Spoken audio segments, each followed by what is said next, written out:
Hello, everyone, and welcome to our Week 6 discussion. This week, I am going to be talking about the memorial at Bunker Hill. The Battle of Bunker Hill was the New England soldiers are finally going to clash with the British Army for the first time after all of the talk and all the paperwork and all the correspondences. This is going to be our first battle of the American Revolution, according to the National Park Service.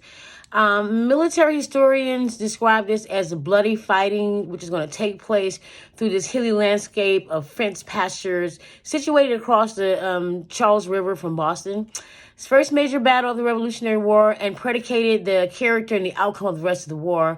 In this particular battle, about 450 Americans are going to be killed, wounded, or captured.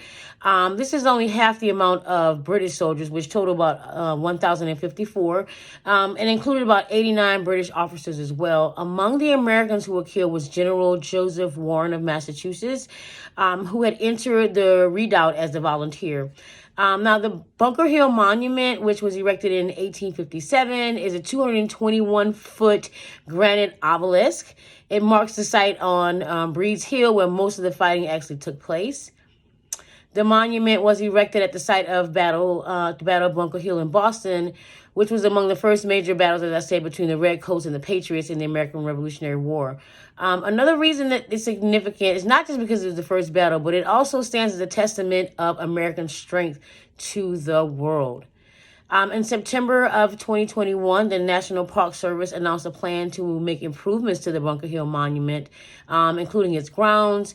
Some of the major elements that was going to be serviced, including repairing the granite stairs, 4 entrance gates, the historic fence that surrounds the grounds, and also restoring the electrical system in the Bunker Hill Lounge. This totaled about $1.2 million investment, ensures the historic landscape will be restored and safe for visitors and residents to enjoy. Public historian Horatio Greenall is quoted as saying about the obelisk that the obelisk has, to his eye, a singular aptitude in its form and character to call attention to a spot memorable in history.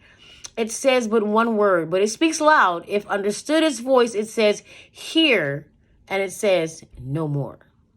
I really love that. Now, a trip to Bunker Hill, I think, would be awesome for my students. I am a high school history teacher.